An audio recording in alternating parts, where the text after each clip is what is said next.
What does it mean to be American? In context, this is an amazingly simple question with a very forward answer.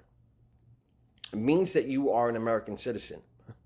But when this question is explored in details from individuals of different ethnicity or background who would be considered American citizens or residents or immigrants, answers may vary with significantly different versions of truth. Some take up strong patriotic ideals and views in defining America as the land of liberty, freedom, and opportunity, which at face value should be the consensus to the rest of the world looking from the outside in. The idea that America is the nation built by immigrants who are willing to work hard enough to achieve the American dream would appeal to anyone, anywhere, but is this version of the free world a reality for everyone?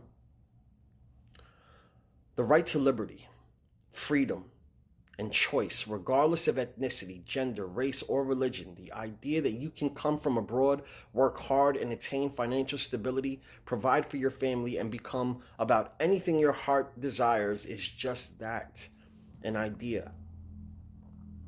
The hardships are never mentioned in the details, and often there are topics of discussion that are avoided, pushed to the side, but confronted daily by many people looking to sequester their own versions of America. Issues of inequality, racism, gender bias still linger in the backdrop of the inner and outer American cities. We call America the land of the free and make it almost impossible for immigrants to smoothly transition into American residents.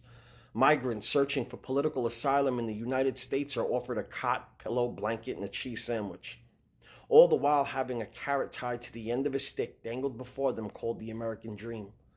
For many of these immigrants, to have the opportunity, regardless of the struggles set before them, is a dream come true, considering some of the deprived countries they come from under tyranny and dictatorship.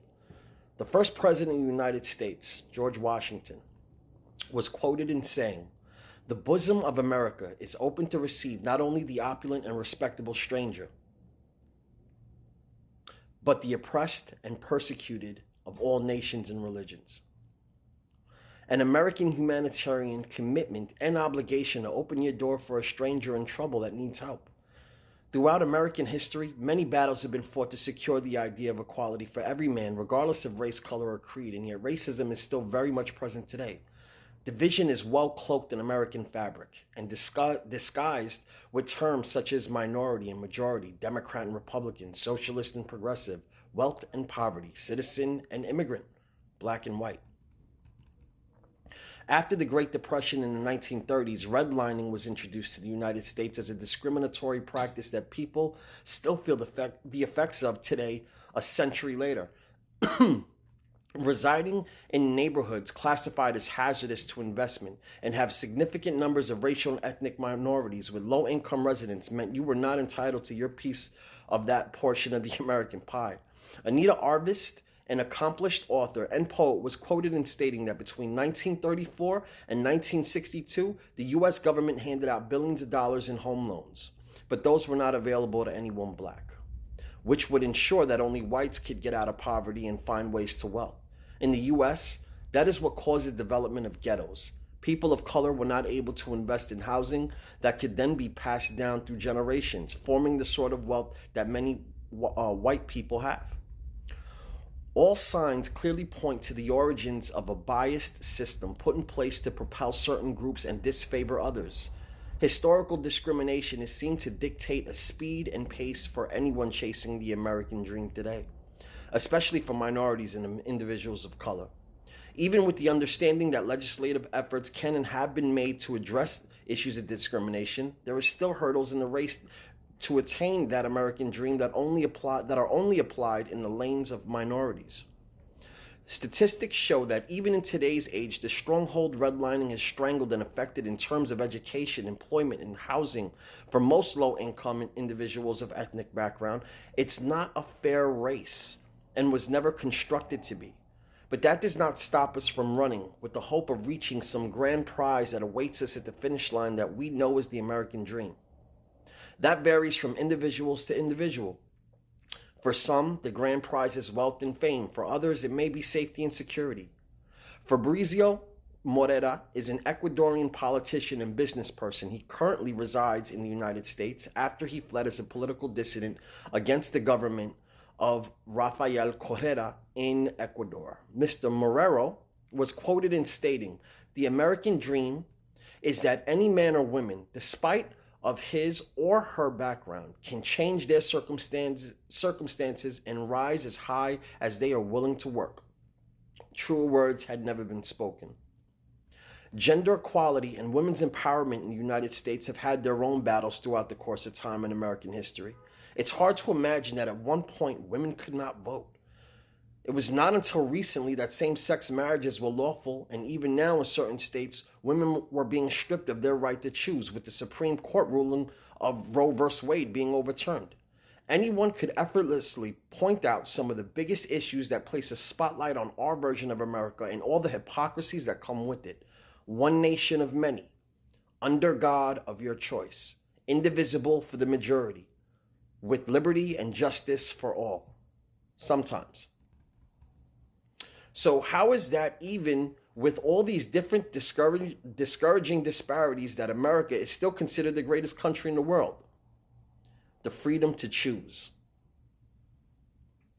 to follow and practice in your religion of choice, having that choice, and the self-empowerment in that action, in which you are the director and star of your own story, being able to choose who and what you love without the fear of persecution, being able to choose your gender, partner, friends, and family. Even in the case of Roe v. Wade being overturned, in certain states, a woman still has the right to choose to come to another state in the very same country and choose what she wants to do with her body. The choice to stand up to tyranny, bullies, inequality, discrimination, racism, or anything you may choose to deem fit as unrighteous to your beliefs or standards or way of life. The right to choose if and how you fail or succeed in America. There will always be a choice. As a born American citizen, I often took for granted my right to choose. And while attempting to define what it meant to be American for myself, I visualized every immediate issue in proximity. And it was not until I took a step back I encapsulated the deeper understanding for myself. I then began to visualize a person that was incarcerated for the rest of their life. They never get to choose when and what they get to eat or when they go to sleep. They never choose what they get to wear or where they get to go. And I immediately thought of a migrant looking to escape their own political prisons and break free from the shackles that confine their rights to choice. With that came this feeling of obligation to duty, actually. Not just as an American, but as a person. Eleanor Roosevelt was quoted in stating, "True patriotism springs from a belief in dignity of the individual, freedom and equality not only for Americans, but for all people on earth." My personal definition of what it means to be American is one that I would like to believe is shared by many. I'm a light-skinned Puerto Rican heterosexual man.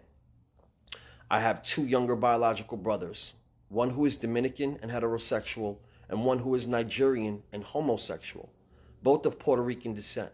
My little brothers may have to encounter different struggles than myself to attain their portion of the American dream because of the color of their skin and/or their sexual preference. Being American for me means that they have the choice to navigate a path to making all their dreams become a reality, in a place that they could find acceptance, opportunity, and choice. But none of this comes without struggle and understanding that issues of inequality and racism will look to hinder them from reaching their full potential, like for many from all different walks of life searching for their own definitions of what it means to be American. God bless.